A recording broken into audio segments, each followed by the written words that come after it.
All right, now let us finish up the chapter by looking at the overview of the Malawi tax system. Right, so in Malawi, the tax system is a mixture of direct taxes and indirect taxes. We know what direct taxes are and we know what indirect taxes are. We saw the advantages and disadvantage of each. So the direct taxes, examples of direct taxes are income tax, right? Non-resident tax, dividend tax, and estate duty tax. So those are types of direct taxes in Malawi, right? We have income tax, that means we're talking about payee, right? Corporate tax. Then we have non-residence tax. These are taxes charged on income of non-residents. And we have dividend tax and estate taxes. As we go on, we'll see how these taxes are treated and what these taxes are. And we have indirect taxes, and examples of indirect taxes are value added tax, VAT, custom duty, and excise duty. These are taxes that are charged on goods or services. So basically, that's the mixture of taxes in Malawi. We have both direct taxes and indirect taxes. So let us understand the history of taxation in Mali.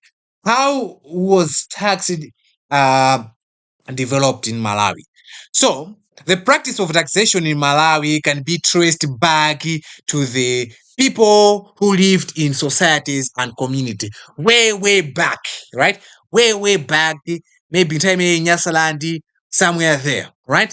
Way back. People were living in communities and societies. That's as far how we can trace tax as far as that, right? When people were living in societies, living in communities, right? So at that time, people were continually threatened by physical conflict from within the communities and societies and people from other areas. So makomiti osiyanasiyanapo mapeze kuti anthu ena ake akumaopsezedwa, right? Kandi nkhondo coming within, ka outside, right?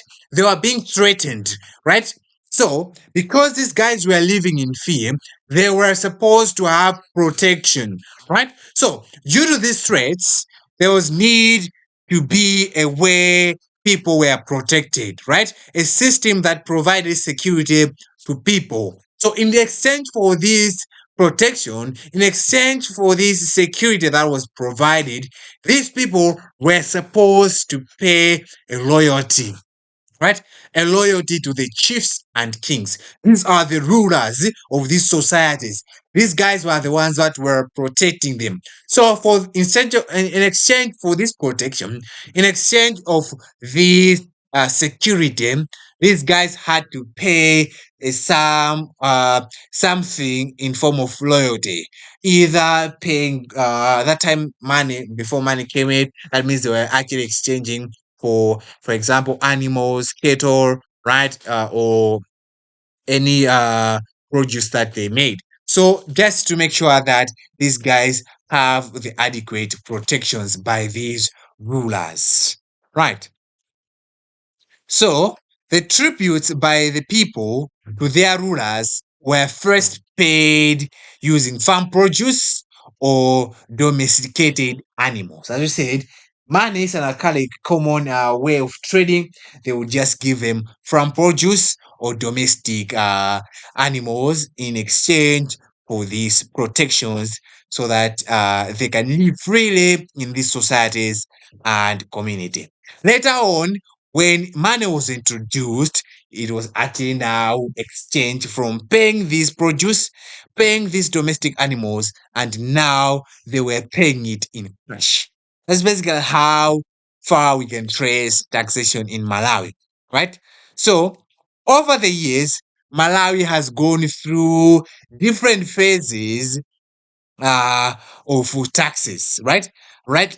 Different phases of taxes. We can talk about that, the pre-colonial, right? That's before we were colonized. Then we can look at time of colonial, then the British colonial. Then now we have come to the post-colonial. How tax has evolved since then, right? Coming from just being a loyalty paid in form of produce and animal to their kings to now, right? How tax is where tax is being paid in cash and also being done just to make sure that we're talking about that it is raising capital or revenue for the government to run the government and so on and so forth. That's how tax has evolved over the years,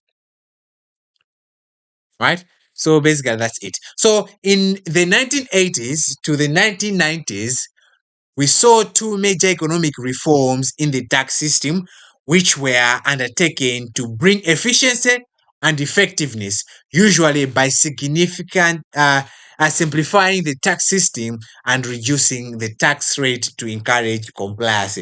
So, timeline imene from the 1980s to 1990 tukuona these two reforms in the tax system, right? These two reforms in the tax system, efficiency and effectiveness, right?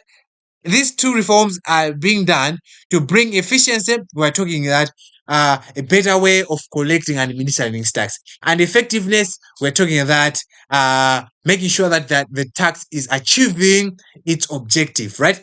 These two reforms are the ones that are saying that they brought in simplicity in the tax system, right?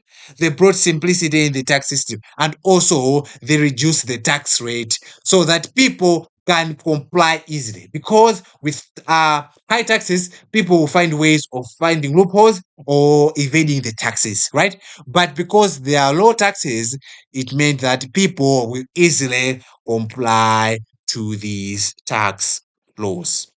That's basically the overview of the tax system and the history of how taxes have actually developed or evolved from the pre-colonial, then to the colonial, and to the post-colonial.